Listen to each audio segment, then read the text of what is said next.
right here, 50% and 1.618 retracement, but that's going to be risky. Personally, my personal preference is possible head and shoulder pattern to form. Now if the price just breaks above without forming a pattern 50 EMA dramatically, then of course we will look at the upside, as then we will turn bullish because the price will then come above 50 EMA, and then we're only going to look for the long trades till we are in the zone above right here. Nice one. So as you can see, I have mentioned all the condition, all the possible entries that could happen, and as you can see, head and shoulder pattern did not form and did not complete it. We were waiting for the price to form left shoulder, and as you can see, the price breaks above 50 EMA. Like I mentioned, if it breaks above 50 EMA, we're going to start to look for the pullback and pullback entry bullish only. So at this point, head and shoulder pattern has turned invalid as we had no rejection from the termination zone right here. Now, all I'm looking at pullbacks and pullback entry bullish only. I won't pay much attention to the zone above,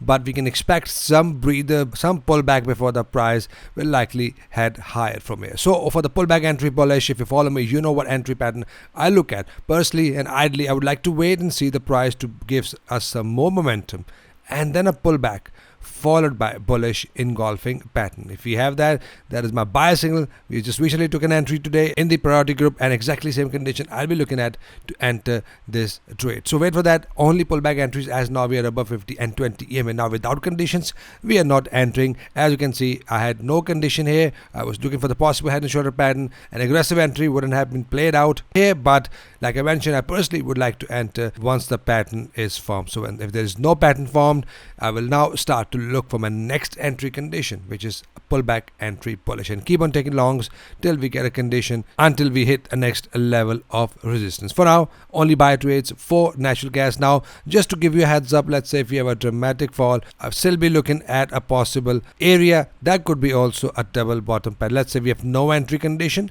unless price just falls in this rejection box, I'll start to look for my double bottom entries. These are conditions now I'll be personally looking at for my entries. But the zones did play out nicely on all three platforms. We had a little fake out that was mentioned, but as you can see from this zone that was also sent to the members, the price is playing out nicely. That is why I always say, for a complete bearish continuation, look for the good momentum and then a bearish confirmation. Only then we're going to enter the trade. First observation, then confirmation, and then entry. Here on capital.com, exactly same.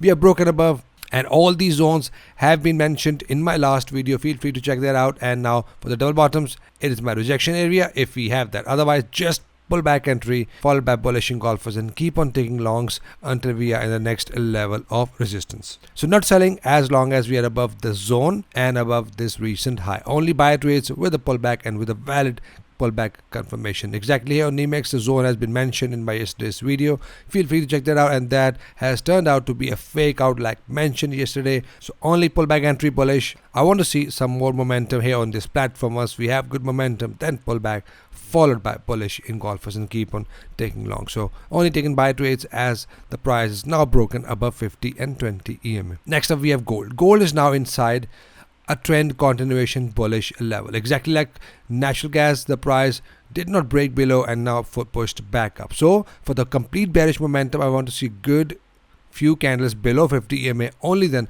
I'll start to look for the complete bearish trade. So for now, this zone, it needs to be broken for the bearish continuation. Otherwise, if we have a bullish engulfer inside the zone, that will likely push the price higher, and one ATR will be enough to hit your targets. I won't be holding on with my trades once I see a valid condition, and once it hit my targets, I come out from my trades and look for the next conditions. So only looking at valid buy condition. Either it can be bullish engulfers or it could be double bottom within this area. Here on silver, we are now in the trend continuation bullish area. Again, for the sell trades, for complete sell trades, I want to see a break below this zone. Now that could be on a longer term time frame, that could be a double bottom here as well. On a daily candle, if we have a bullish engulfer, that will likely push the price higher. For now, I'm looking at this level to take my entries. On 4 hour or on daily time frame, like I've just shown you, bullish engulfer can be reason to enter. Stop loss can be below this area, or double bottom can be a reason for enter my trades. So keep an eye, only looking for valid condition here on silver. On crude oil, exactly the same. Now here on crude oil, 78.83 is my area where the price is currently inside of, and I'm looking for the valid entries, either like a bullish engulfers or double bottom entry confirmation. I won't be looking at 382 candles or pin bars here because crude oil is very risky, and I want to see a good confirmation like bullish engulfers or double bottom entry pattern. For now, if we have a pullback without a reason to enter with bearish engulfing pattern, I'm going to go short for short term only, look for the valid buy condition and take my long trades. So selling only once we get a pullback, bearish engulfer for the short term. For long term sell, bearish continuation, I want to see a complete break below this one with a good momentum. Then I'm going to start to use this zone for my trend continuation bearish area. So that's it for commodities, guys. Hope you're getting value. If yes, hit a like button for me, subscribe if you're new so that we can all trade together and trade efficiently. Hope you trade green. I'll see you guys in the next one. Till then, take care.